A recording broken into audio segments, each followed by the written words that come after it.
सभी प्यारे साथियों का फिर से स्वागत है। तो साथियों, हमारा चल रहा है यूपीएसआई 15 मार्च शिफ्ट सेकंड में पूछा गया आपका पेपर, उसका मैथ का पोर्शन 14 मार्च के शिफ्ट के फर्स्ट और सेकंड शिफ्ट के सॉल्व करा दिए और 15 का फर्स्ट शिफ्ट का। अगर आपने नहीं देखे तो आप जाके सॉल्यूशन देख सकते हैं, जो कि आपके यूपी कांस्टेबल में बहुत ही काम आएंगे। क्वेश्चन नंबर 103 है 15 मार्च 2026 शिफ्ट सेकंड का। तो क्वेश्चन है, दो टीम के साथियों ने एक प्रश्नोत्तर प्रतियोगिता में भाग लिया। टीम के एक साथी ने दूसरे से 20 अंक अधिक प्राप्त किए। उच्चतम स्कोर उन दोनों में कुल अंकों का 70% था, तो उनके अंकों का योगफल क्या होगा। यहाँ पर उच्चतम स्कोर दिया है, यानी कि हाईएस्ट दिया आपको 70%। अब हाईएस्ट 70% है तो लोएस्ट कितना होगा, यानी निम्नतम कितना होगा, लोएस्ट 30%, क्योंकि टोटल कितना होता है 100%।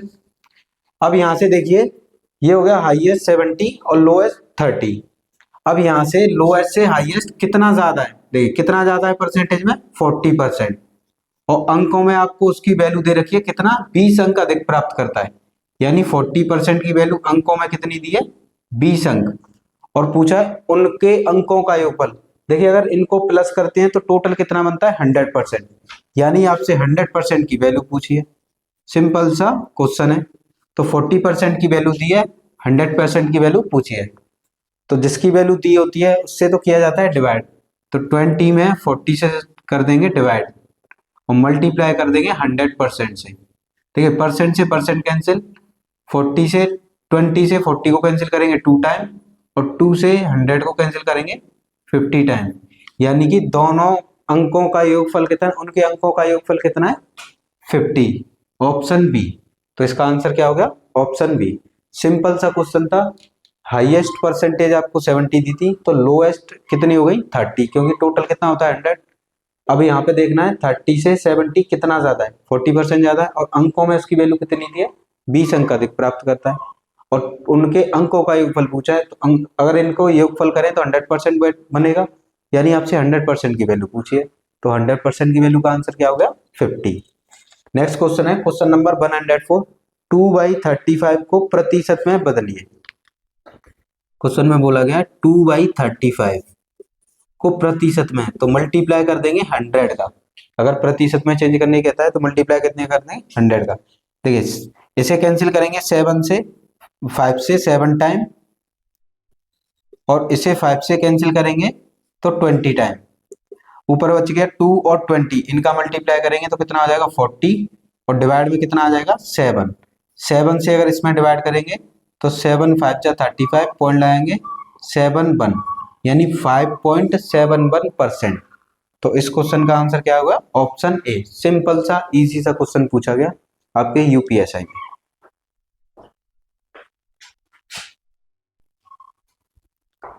देखिए साथियों, नेक्स्ट क्वेश्चन है क्वेश्चन नंबर 105, 4.9 और 10 के बीच मध्य अनुपात क्या होगा। तो क्वेश्चन में पूछा मीन प्रपोर्शन बिटवीन 4.9 एंड 10। तो इसका मीन प्रपोर्शन मध्य अनुपात का सिंपल फॉर्मूला होता है, आपको अगर दो नंबर दिए हों और उसका मीन प्रपोर्शन मध्य अनुपात पूछा हो, तो सिंपल सा फॉर्मूला होता है वर्गमूल में उन दोनों नंबर्स का लिख देना आपको मल्टीप्लाई। इनका मल्टीप्लाई करेंगे तो ये होगा 49 और ये हो गया 7। 49 किसका वर्गमूल होता है 7 का, तो इनका मध्य अनुपात क्या हो गया 7, यानी ऑप्शन सी। क्वेश्चन नंबर 105 है यूपीएसआई का। नेक्स्ट क्वेश्चन है क्वेश्चन नंबर 107, सारा ल्यास से 4 गुना तेजी से काम करती है। कभी भी टाइम एंड वर्क का ऐसा क्वेश्चन आता है कि ये इतनी तेजी से काम कर रहा है तो वो होती है उनकी क्षमता, यानी सारा है और ल्यास है। अब सारा ल्यास से 4 गुना तेजी से काम कर रही है, तो ल्यास कर रहा है 1 क्षमता से, तो सारा कर रही है 4 क्षमता से। ये बन गया इनकी क्षमता का अनुपात, इफिशियंसी। तो ये इनकी इफिशियंसी का रेशियो आ गया।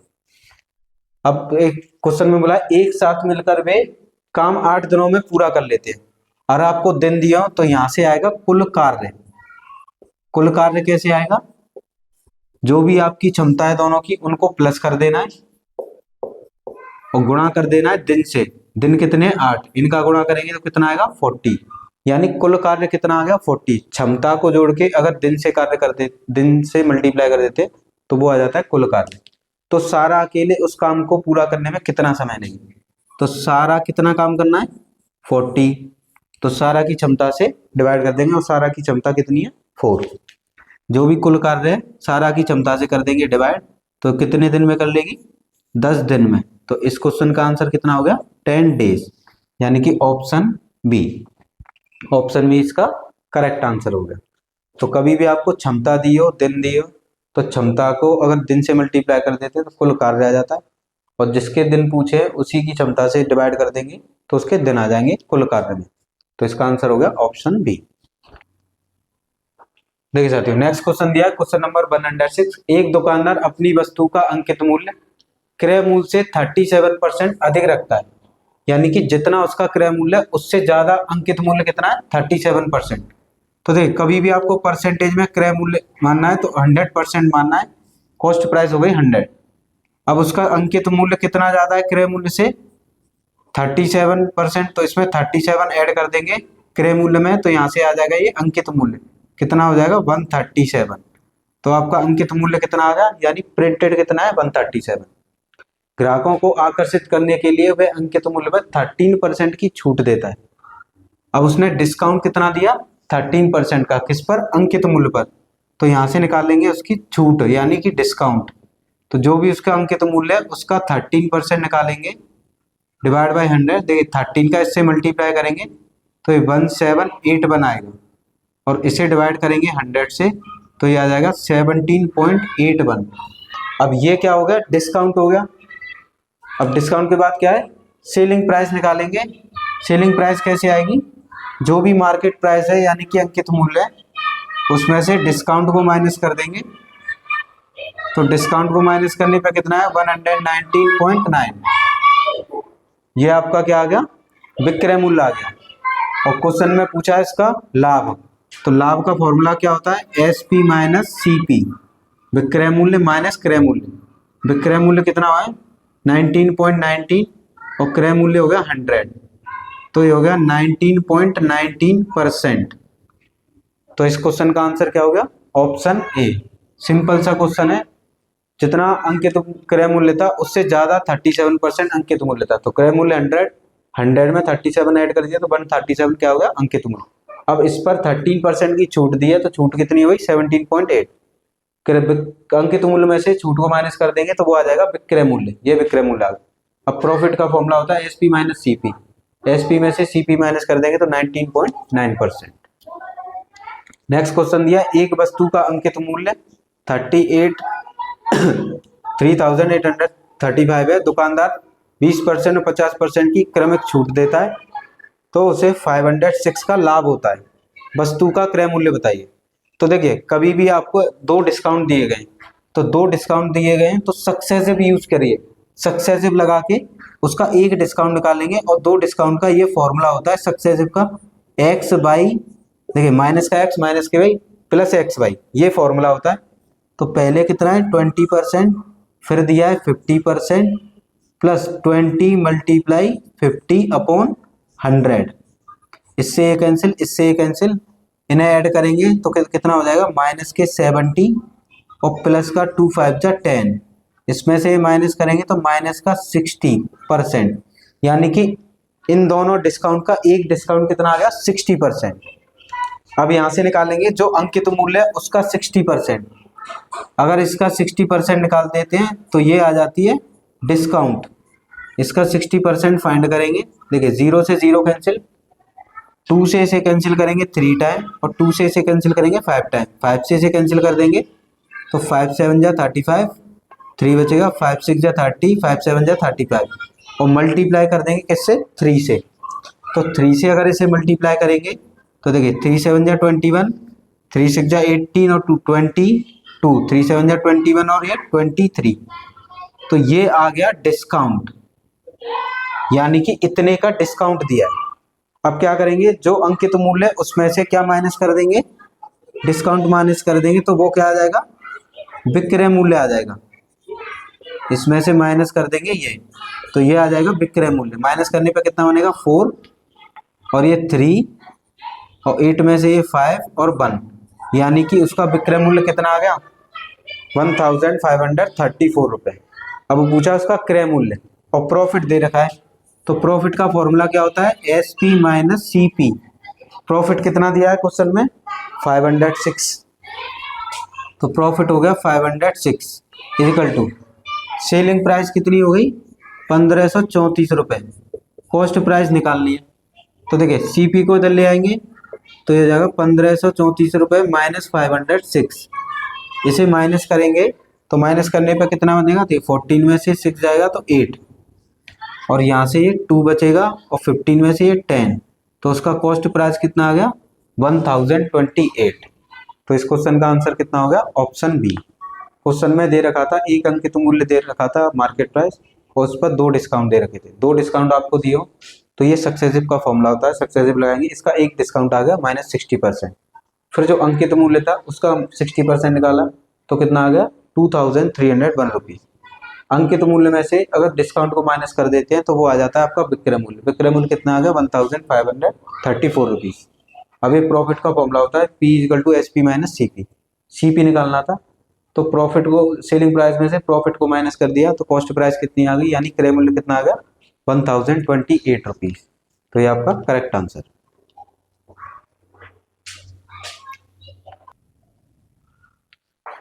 देखिए साथियों नेक्स्ट क्वेश्चन दिया है, क्वेश्चन नंबर 112 है, निम्नलिखित व्यंजन को सरल कीजिए। अभी आपको सिंप्लीफाई करना है, तो सिंपल देखिए यहाँ पर एलसीएम लेंगे 9, 3 से 9 में डिवाइड देंगे 3 टाइम और उसका ऊपर मल्टीप्लाई करेंगे 3 5 जा 50। 9 से 9 में डिवाइड देंगे 1 टाइम तो ये हो जाएगा 51 का स्क्वायर। सेम ऐसे ही यहाँ पर एलसीएम लेंगे 9, 3 से डिवाइड देंगे 9 में तो 3 टाइम जाएगा और 3 का मल्टीप्लाई 14 में करेंगे तो क्या आएगा 42। 9 का 9 में डिवाइड देंगे तो 1 आएगा, ये होगा 51 और उसका क्या हो गया स्क्वायर। 15 में से 51 माइनस करेंगे तो माइनस का 36 डिवाइड बाय 9 और उसका क्या है स्क्वायर। 42 में से 51 माइनस करेंगे तो 51 माइनस करने पे कितना बनेगा, ये बनेगा माइनस के 9, ये हो गया 9 और इसका स्क्वायर। 9 से इसमें डिवाइड करेंगे तो -4 का स्क्वायर और 9 से 9 में डिवाइड करेंगे तो -1 का स्क्वायर। देखिए -4 का स्क्वायर कितना हो गया 4 4 जा 16 और 1 का स्क्वायर 1 हो गया। माइनस का स्क्वायर करेंगे तो वो अंदर प्लस हो जाता है, तो इसका आंसर कितना है 16 में से बन जाएगा तो कितना बचेगा 15। तो इस क्वेश्चन का आंसर क्या हो गया ऑप्शन ए। ऑप्शन ए इसका करेक्ट आंसर। नेक्स्ट क्वेश्चन है 99 सेंटीमीटर क्यूब यानी घन चांदी को 1 मिलीमीटर व्यास वाले तार में पिरोया गया। तार की लंबाई मीटर में ज्ञात कीजिए। देखिए आपको आयतन दे रखा है, सेंटीमीटर घन है तो ये आयतन है, आयतन दे रखा है सेंटीमीटर में, व्यास दे रखा है मिलीमीटर में और तार की लंबाई पूछिए मीटर में। तो यहाँ आपको याद रखना है, देखिए 1 सेंटीमीटर में 10 की पावर -2 मीटर होते हैं और 1 मिलीमीटर में 10 की पावर -3 मीटर होते हैं, तो ये याद रखना है। तो अब तार क्या होता है, सबसे पहले तार होता है बेलनाकार, इस तरह से तार होता है बेलनाकार और बेलन का जो आयतन होता है उसका फॉर्मूला होता है πr²h, ये फॉर्मूला होता है। अब आपको आयतन दे रखा है 99 इंटू, अब देखिए यहाँ पर 1 सेंटीमीटर में कितने मीटर होते हैं 10 की पावर -2। अब घन में कितने सेंटीमीटर होते हैं 3 सेंटीमीटर होते हैं, तो 10 की पावर कितना हो जाएगा -6। यहाँ आपको याद रखना है 1 सेंटीमीटर कितने मीटर के इक्वल होता है 10 की पावर -2, पर यहाँ पर पावर 3 है तो ये 3 2 जा कितना हो जाएगा 6, यानी कि घन को अगर मीटर में चेंज करेंगे तो 10 की पावर -6 हो जाएगा। इज इक्वल टू पाई की वैल्यू होती है 22/7 यानी 22/7। आर आपको व्यास दे रखा है, तो व्यास दे रखा है तो त्रिज्या क्या हो जाएगी 1/2। आर स्क्वायर है तो ये हो जाएगा 1/2 का स्क्वायर यानी कि 1/4, सीधा 1/4 लिखेंगे इंटू। अब 1 मिलीमीटर में 10 की पावर -3 मीटर होते हैं, तो यहाँ पर अगर 10 की पावर -3 का स्क्वायर करेंगे मीटर में चेंज करने के लिए तो हो जाएगा 3 2 जा 6, तो ये आ गई त्रिज्या मीटर में। अब उसकी ऊंचाई यानी कि लंबाई पूछी है, लंबाई को ऊंचाई बुलाई देखिए 10⁻⁻6 से 10⁻⁻6 कैंसिल हो गया, 2 से 22 कैंसिल हो गया 11 टाइम, और 2 से 4 कैंसिल हो गया 2 टाइम, 11 से 99 कैंसिल हो गया 9 टाइम। अब यहाँ पे 2 रह गया और 7 रह गया, इसका इधर मल्टीप्लाई कर देंगे तो L इज इक्वल टू आ जाएगा 9 × 7 × 2, और इनका मल्टीप्लाई करेंगे तो ये आएगा 126, यानी कि option C is a correct answer. तो यहाँ पर आपको ज्यादा टफ नहीं था, सिर्फ आपको ये पता होना चाहिए 1 सेंटीमीटर में कितने मीटर होते हैं, 10⁻⁻2 मीटर, और 1 मिलीमीटर में कितने मीटर होते हैं, 10⁻⁻3, और जो तार होता है वो बेलनाकार होता है, और बेलन का आयतन होता है πr²h। आपको 99 सेंटीमीटर क्यू दिया था, तो 99 इंटू, अब सेंटीमीटर क्यू है तो यहाँ पे इसकी पावर 3 करेंगे, 3 2 जा 6, तो ये आ गया मीटर में, इक्वल टू पाई की वैल्यू 22/7 इंटू आर नहीं दिया, ब्यास दिया है, ब्यास दिया है और त्रिज्या निकालेंगे तो ब्यास का आधा कर देंगे यानी 1/2, और उसका स्क्वायर है तो कितना हो जाएगा 1/4। अब इसे किस में दिया, mm में, मिलीमीटर में, तो मीटर में चेंज करेंगे तो 10⁻⁻3, 1 mm में ये मीटर होती है, तो 2 में कितने हो गए 10⁻⁻6 इंटू एल, सबको कैंसिल आउट कर लिया तो एल की वैल्यू कितनी होगी 126।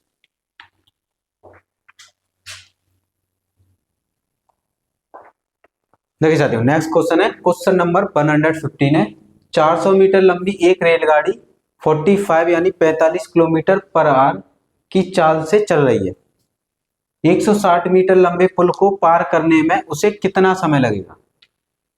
तो एक रेलगाड़ी कभी पुल को पार करे, पोल को पार करे, इलेक्ट्रिक पोल को या प्लेटफॉर्म को पार करे, तो इसमें आपकी दो स्पीड होती है, एक ट्रेन की स्पीड और एक प्लेटफॉर्म की स्पीड, इक्वल टू ट्रेन की लंबाई प्लस प्लेटफॉर्म की लंबाई इक्वल टू कुल समय। अब देखिए ट्रेन की स्पीड कितनी दे रखी है 45 किलोमीटर में, अगर आपको किलोमीटर पर आवर को डायरेक्ट मीटर पर सेकंड में चेंज करना है तो जो भी नंबर दिया है उसमें कितने का मल्टीप्लाई करेंगे 5/18 का, तो 1 किलोमीटर पर आवर से मीटर पर सेकंड में कन्वर्ट हो जाता है। तो यहाँ पे 45 किलोमीटर है और लंबाई मीटर में दे रखी है, तो इसे मीटर पर सेकंड में करने के लिए क्या करेंगे 5/18 का मल्टीप्लाई कर देंगे। अब ये प्लेटफॉर्म की स्पीड, प्लेटफॉर्म में तो कोई स्पीड नहीं होती, वहीं में ही रहता है, या पुल में, इलेक्ट्रिक पोल में, तो ये हो जाएगी 0, तो उसे लिखेंगे नहीं। ट्रेन की लेंथ कितनी होगी 400 मीटर प्लस प्लेटफॉर्म की होगी 160, समय पूछा है। अब देखिए इसे कैंसिल कर देंगे, 3 से कैंसिल करेंगे तो ये 15 टाइम, और 3 से 18 को कैंसिल करेंगे 6 टाइम, फिर 3 से इसे कैंसिल करेंगे 5 टाइम, फिर 3 से इसे कैंसिल करेंगे 2 टाइम, ऊपर हो जाएगा 5 5 जा 25 डिवाइड में 2 इजिकल टू, इन दोनों को प्लस करेंगे तो 560 और डिवाइड में 2, टी को इधर ले जाएंगे तो टी इजिकल टू हो जाएगा 560 मल्टीप्लाई 2 और डिवाइड में कितना 25। अब देखिए 5 से इसे कैंसिल करेंगे 5 टाइम, 5 से इसे कैंसिल करेंगे 1 1 2, अब यहाँ इन दोनों का मल्टीप्लाई करेंगे तो ये हो जाएगा 2 2 4, और इसे 5 से डिवाइड करेंगे तो 4, ये हो जाएगा 4.8, यानी कि कितना समय लगेगा 44.8 सेकेंड। तो प्लेटफॉर्म का, ट्रेन का इनका क्वेश्चन आता है, तो दोनों की स्पीड, ट्रेन की और ट्रेन जिसको पार कर रही है दूसरी ट्रेन को, प्लेटफॉर्म को, इलेक्ट्रिक पोल को, पुल को, इक्वल टू ट्रेन की लेंथ और जो दूसरे ऑब्जेक्ट को पार करी उसकी length equal to total time. अब यहाँ पर ट्रेन की स्पीड थी 45 किलोमीटर पर आवर, तो किलोमीटर को मीटर पर सेकंड में चेंज कर लिया, तो 45 में मल्टीप्लाई कर लिया 5/18 का। पुल में कोई स्पीड नहीं होती तो वो 0 हो गई, इक्वल टू पुल length of train plus length of bridge यानी पुल की टोटल टाइम। इसको सॉल्व करके कितना आ गया 44.8। नेक्स्ट क्वेश्चन है, इसका मूल्यांकन कीजिए। तो देखिए ये तो 2/3 है, तो यहाँ 2/3 लिखेंगे, 2 से इसे कैंसिल करेंगे 2 टाइम, और 2 से इसे कैंसिल करेंगे 3 टाइम, 3 से इसे कैंसिल करेंगे 2 टाइम, और 3 से 9 को कैंसिल करेंगे 3 टाइम, 4 से इसे कैंसिल करेंगे 2 टाइम, और 4 से इसे कैंसिल करेंगे 3 टाइम। अब 2/3 2/3 2/3 2/3 कितने टाइम है 4 टाइम, तो सीधा 4 मल्टीप्लाई लिख देंगे 2/3, तो ये कितना हो जाएगा 8/3। तो ये हो गया क्वेश्चन का आंसर। तो क्वेश्चन का आंसर क्या हो गया option C, option C is a correct answer.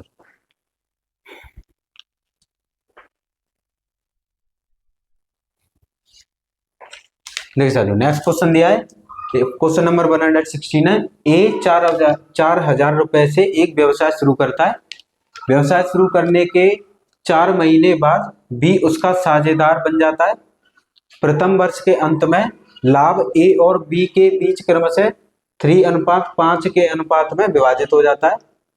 पूंजी में बी का योगदान क्या हो गया, यानी बी की पूंजी बतानी है कि बी की पूंजी कितनी थी। तो यहाँ पे देखिए ए स्टार्टिंग से था, तो ए ने कितने रुपए निवेश किए, 4000 रुपए, और एक वर्ष के लिए क्योंकि स्टार्टिंग से लास्ट तक ए रुका रहा, तो ए ने कितना निवेश किया, टोटल 48,000। अब बी 4 महीने बाद आया, तो बी कितना, मान लीजिए बी ने 4 महीने बाद आया, टोटल कितने मंथ होते हैं, 12। 4 महीने बाद आया तो कितने मंथ तक काम किया बी ने, 8 मंथ तक। तो ये हो गया 8 × x। x क्या है, बी की पूंजी, बी की पूंजी कुछ भी मान लीजिए, तो बी की पूंजी मान ली x, तो मंथ का अगर पूंजी से मल्टीप्लाई कर देते हैं, तो यहां पर पूछा है ए और बी इन दोनों के लाभ का अनुपात कितना दिया है, 3/5। ये इनके लाभ का अनुपात है। अब ए ने कितने निवेश किए, 48,000, और बी ने कितने निवेश किए, 8x, क्योंकि उसका निवेश नहीं पता है कितना है, तो x मान लीजिए, इक्वल टू लाभ के अनुपात के बराबर रख देंगे। अब इसे कैंसिल कर देते, देखिए 3 से इसे कैंसिल करेंगे, 3 × 3, 3 × 6 = 18। x को इधर ले जाएंगे, 5 को इधर ले आएंगे, तो ये हो जाएगा, देखिए 8 से कैंसिल करेंगे, 8 × 2 = 16, तो 2000। 5 को इधर मल्टीप्लाई में ले आएंगे और x को इधर ले जाएंगे, तो यहाँ से x की वैल्यू कितनी हो जाएगी, 5 × 2 = 10। तो ये क्या आ गया, B का निवेश आ गया, यानी कि B ने कितने निवेश किए थे, 10,000 रुपए। तो B का निवेश कितना हो गया, ऑप्शन डी। सिंपल क्वेश्चन है। ए ने 4000 रुपए निवेश किए 1 साल के लिए, तो 12 मंथ से मल्टीप्लाई कर दिया, तो टोटल कितने हो गए, 48,000। अब B 4 महीने बाद आया, तो इसका मतलब B ने काम कितने महीने किया, 8 महीने। तो 8 × x, x क्या है, B की पूंजी, क्योंकि B की पूंजी पता नहीं, उनके लाभ का अनुपात दिया है, तो ए बी की जो पूंजी है उसके लाभ के अनुपात के इक्वल रखेंगे, तो x की वैल्यू कितनी आ गई, 10,000, यानी कि B का निवेश कितना आ गया, 10,000। नेक्स्ट क्वेश्चन दिया है, यदि P = Q² + 4, Q = 2, तो P Q का मान ज्ञात कीजिए। तो Q की वैल्यू यहाँ पर पुट करेंगे, तो देखिए 2 का स्क्वायर + 4, और 2 का स्क्वायर कितना होता है, 4 + 4, ये कितना होगा, 8। अब हमसे पूछा है पी क्यू, तो दोनों बच्चों का घन कर देंगे, इधर भी और इधर भी, और 8 का घन यानी कि क्यू कितना होता है, 512। तो पी क्यू की वैल्यू कितनी हो गई, 512। ये आपका आंसर हो गया ऑप्शन बी। क्वेश्चन नंबर 120 है, यानी कि 120।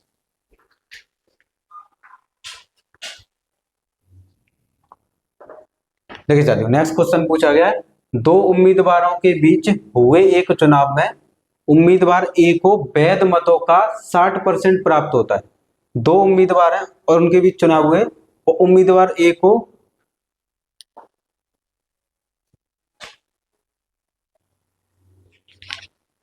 साथियों नेक्स्ट क्वेश्चन दिया है, 2 उम्मीदवारों के बीच चुनाव हुए, एक चुनाव में उम्मीदवार ए को वैध मतों का 60% प्राप्त हुआ, यदि कुल मतों का 50% अवैध घोषित कर दिया गया और कुल मत 8000 पड़े, तो उम्मीदवार बी को कितने वैध मत प्राप्त हुए। क्वेश्चन में बोला गया है, आपको नोटिस करना है, 2 उम्मीदवारों के बीच चुनाव हुआ, उम्मीदवार ए को वैध मतों का, किसका, वैध मतों का, तो टोटल वोट हमेशा होते हैं, टोटल वोट होते हैं 100%। अब इसमें से 15% तो अमान्य घोषित हो गए, तो 15% माइनस कर देंगे, तो वैध वोट कितने परसेंट हो गए, 85%। वैध वोट हो गए 85%। अब इन वैध वोट ए को 85% यानी वैध वोटों का कितना परसेंट मिला, 60%, तो इसका 60% निकालेंगे 85 का, तो ये 0 से 0 कैंसिल, 2 से ये 3, देखिए 2 से ये 3 टाइम कैंसिल हो गया 6, और ये 5 टाइम, 5 से ये कैंसिल करेंगे, 5 बन जा 5, 5 7 जा 35, 17 का 3 से मल्टीप्लाई करेंगे तो कितना आएगा, 51, यानी ए को वैध मतों का कितना, 51% मिला। तो बी को वैध मतों का कितना मिला, देखिए बी के लिए क्या करेंगे, 85, टोटल वैध कितने थे, 85, उसमें से ए के माइनस कर देंगे, तो बी को कितने मिले, ये हो गया 34, यानी बी को वैध वोटों का कितना परसेंट मिला, 34%। कुल 8000 मत पड़े, कुल 8,000 मतलब कुल वैध वोट कितने पड़े 85%, उसकी वैल्यू वोट में कितनी दी है 8,000। तो बी को वैध वोटों का कितना मिला, और बी को कितना मिला 34%। 34% की वैल्यू पूछी है, तो सिंपली क्या करेंगे 8,000 में डिवाइड कर देंगे 85,000 का, मतलब 85 का, और मल्टीप्लाई कर देंगे 34 का। तो यहाँ से बी के वैध वोट आ जाएंगे। देखिए 17 से कैंसिल करेंगे 5 टाइम, 17 से कैंसिल करेंगे 2 टाइम, 5 से ये कैंसिल करेंगे 5 बन जा 5, 5 6 जा 13, और 2 का मल्टीप्लाई कर देंगे तो ये हो जाएगा 3,200। तो बी को कितने वैध वोटों का कितना मिला है 3,200। सिंपल सा क्वेश्चन था। टोटल 100% वोट थे, 15% अमान्य घोषित हो गए, तो वैध कितने पड़े 85%। अब 85% वैध हो गए, तो ए को मिला वैध का 60%, तो 85 का 60% निकाला 51, 85 में से 51 माइनस कर दिया, तो बी के कितने आ गए 34। एक वैध वोट दे रखे हैं 8,000, यानी 85% की वैल्यू 8,000 है, 34% की पूछी है, तो कितना आंसर आ गया 3,200। नेक्स्ट क्वेश्चन दिया है 64 की पावर 2, 64 मतलब 8 की पावर 2, इसे लिखा जा सकता है 8 की और उसकी होल पावर 2। ये 8 की पावर 8 है, ये डिवाइड है, तो डिवाइड यहाँ पे लिखेंगे 512 क्या होता है 8 की पावर 3 और उसकी होल पावर है 3। इक्वल में दिया 8 की पावर m, देखिए 8 की पावर m है, m की वैल्यू निकालनी है तो सबको 8 बना दिया है। अब ये हो गया 2 2 जा 4, यानी 8 की पावर 4 और 8 की पावर 8 डिवाइड करेंगे 3 3 जा 9, 8 की पावर 9 इक्वल टू 8 की पावर m। अब देखिए गुणा में अगर आधार समान होता है तो घात जुड़ जाती है, तो 8 की पावर कितना हो जाएगा 4 प्लस 8 कितना हो गया 12, और ये 8 की पावर 9 इक्वल टू 8 की पावर m। देखिए 9 पावर इससे कैंसिल हो जाएंगी, तो 8 की पावर कितनी बचेगी 3 इक्वल टू 8 की पावर m। अगर आधार समान होता है बराबर में बेस सेम होता है तो पावर को पावर के इक्वल लग देते हैं, तो m बराबर डायरेक्ट कितना आ जाएगा 3। तो m की वैल्यू कितनी हो गई यहाँ पर 3, यानी कि ऑप्शन डी। अगर यहाँ पर 8 दिया था तो इन सबको 8 की पावर में कन्वर्ट कर दिया और आंसर कितना आ गया ऑप्शन डी।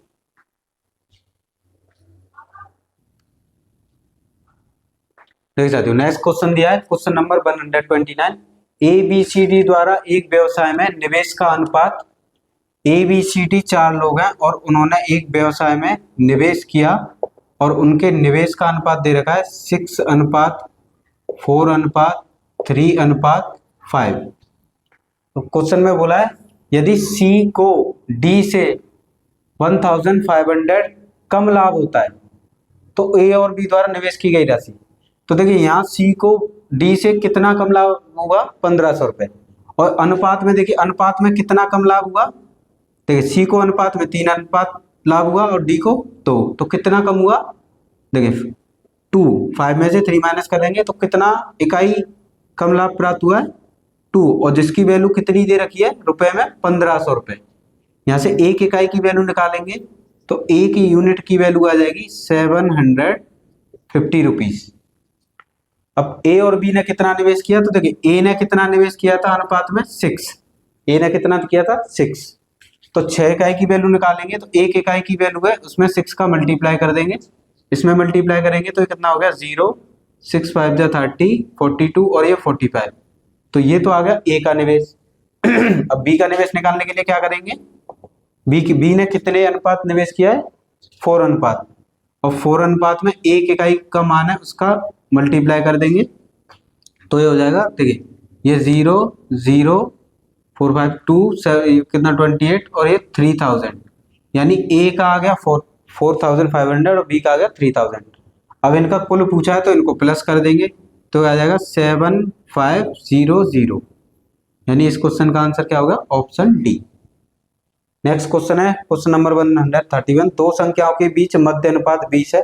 देखिए मध्य अनुपात का फॉर्मूला होता है कोई भी दो संख्या दी है उन्हें वर्गमूल में लिखा जाता है, ये होता है मध्य अनुपात। अब ये कितना दे रखा है 20 इक्वल टू वर्गमूल में पहली संख्या कितनी दे रखी है 25 और दूसरी संख्या पूछी है। देखिए यहाँ दोनों पक्षों का वर्ग करेंगे तो इधर हो जाएगा 220 का स्क्वायर और इधर वर्ग करेंगे तो वर्ग से वर्गमूल हट जाएगा तो ये हो जाएगा 25 इंटू बी। इनका 20 का स्क्वायर कितना होता है 400। अब ये 400 से इसमें डिवाइड करेंगे 20 से, तो ये 1 और ये कितना हो जाएगा 6। तो दूसरा अनुपात क्या हो जाएगा 16। तो इस क्वेश्चन का आंसर क्या हो गया ऑप्शन डी। तो मध्य अनुपात के 2 क्वेश्चंस पूछे गए, एक क्वेश्चन पहले कराया था, एक क्वेश्चन ये हो गया।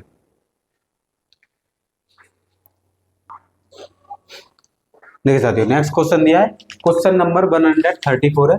एक व्यक्ति 8% प्रति वर्ष साधारण ब्याज दर पर 15,700 रुपए का निवेश करता है और 3 वर्षों के बाद अर्जित कुल कितना ब्याज होगा। तो साधारण ब्याज का सिंपल सा फॉर्मूला होता है मूलधन गुणा दर गुणा समय डिवाइड में 100, ये फॉर्मूला होता है। अब देखिए यहाँ पर साधारण कुल अर्जित ब्याज कितना होगा ये पूछा गया, यानी साधारण ब्याज पूछिए कितना निवेश किया उसे बोला जाता है मूलधन। तो 15,700 रुपीज, दर कितनी है प्रति वर्ष 8 और समय कितना दिया है 3 साल, डिवाइड में कितना हो जाएगा 100। ये सिंपल सा फॉर्मूला है। देखिए 2 0 से 2 0 कैंसिल, अब इनका सीधा मल्टीप्लाई करना है। तो मल्टीप्लाई करेंगे तो 8 का करेंगे तो ये हो जाएगा 56, 5 45 और ये 12 और इसका 3 से मल्टीप्लाई कर देंगे तो ये हो जाएगा 18, 15 और 16, 6 और 7 और ये 3, यानी कि साधारण ब्याज कितनी हुई 3,768 रुपए। तो इसका आंसर क्या होगा ऑप्शन बी। नेक्स्ट क्वेश्चन दिया क्वेश्चन नंबर 148, 3 संख्याओं का योगफल 1416 है, पहली और दूसरी संख्या। देखिए क्वेश्चन में बोला है पहली और दूसरी संख्या कितनी है 7, ये दे रखी है कितनी अनुपात में 7:9, और दूसरी और तीसरी संख्या कितनी दे रखी है 2:3। तो दूसरी संख्या ज्ञात कीजिए। तो ये अनुपात है, तो सबसे पहले यहाँ पे अनुपात निकालना पड़ेगा आपको, पहली संख्या दूसरी संख्या और तीसरी संख्या। तो ये अनुपात निकालेंगे, अनुपात के लिए क्या करेंगे इधर सीधे मल्टीप्लाई कर देंगे इनका। देखिए इसकी एक ट्रिक होती है, फर्स्ट वाले का फर्स्ट से मल्टीप्लाई करेंगे तो पहला अनुपात आएगा, लास्ट वाले का लास्ट से मल्टीप्लाई करेंगे तो लास्ट वाला अनुपात करें, और बीच वाले का बीच से मल्टीप्लाई करेंगे तो बीच का अनुपात आएगा। तो ये 7 2 जा 14, 2 8 जा 9 2 जा 18 और 3 9 जा 27। तो ये आ गया अनुपात। आपको क्वेश्चन बोला है 3 संख्याओं का योगफल, अब इन सभी को प्लस कर देंगे तो प्लस करने पे इनका बन जाएगा अनुपात का योगफल। प्लस करेंगे तो प्लस करने पे कितना बनेगा, ये हो गया 12 और ये 19, नहीं 1 कैरी आएगा, ये 4 और ये 5, इतने यूनिट बन गया प्लस करने पे, जिसकी वैल्यू योगफल में कितनी दे रखी है ये रही 1416। अब यहाँ से पूछा है दूसरी संख्या कितनी है, तो दूसरी संख्या कितनी है 18, यानी 59 की वैल्यू दी है, 18 की पूछी है। तो क्या करेंगे जो भी संख्या 59 की वैल्यू है उसका डिवाइड कर देंगे और 18 का कर देंगे मल्टीप्लाई, तो ये आ जाएगी दूसरी संख्या। तो यहाँ से इसका डिवाइड करेंगे देखिए 59 से डायरेक्ट इसमें डिवाइड करेंगे तो कितने टाइम जाएगा, देखिए यहाँ से इसमें डिवाइड करेंगे तो कितने 9 9 जा, ये कितना हो गया, इसमें डिवाइड करेंगे तो ये हो जाएगा 59 में 1416 में 59 से करेंगे डिवाइड। तो यहाँ पे अगर इसका 2 बार मल्टीप्लाई करते हैं तो ये कितना हो जाएगा 18, ये 10 और ये 11। तो यहाँ से माइनस करेंगे तो कितना बचेगा 2 3 और ये 3 में से बन जाएगा तो कितना बचेगा 2, फिर आ जाएगा 6, फिर इसमें मल्टीप्लाई करेंगे तो कितने टाइम जाएगा, देखिए 6 बार यहाँ पर मल्टीप्लाई हो जाएगा 9 6 जा, देखिए 9 2 जा 18, 9 3 जा 27, 9 4 जा 36। तो 4 टाइम डिवाइड करेंगे तो 9 4 जा 36, 3 आएगा और ये हो जाएगा 23। तो कितने टाइम डिवाइड गया 24 टाइम, और उसका मल्टीप्लाई कर देंगे 18 से, यानी 24 का 18 से कर देंगे मल्टीप्लाई, तो ये कितना हो जाएगा, ये 16 और ये 19 और ये 24, ये 2 3 और ये कितना हो गया 2 और 1 3 और 4, यानी 432। तो इस क्वेश्चन का आंसर क्या हो गया ऑप्शन सी। ऑप्शन सी इसका करेक्ट आंसर हो गया। तो यहाँ से आपको बस रेशियो निकालना था, ये आपके यूपीएसआई 15 मार्च 2026 शिफ्ट 2 का पेपर कंप्लीट हो गया, मैथ का पोर्शन।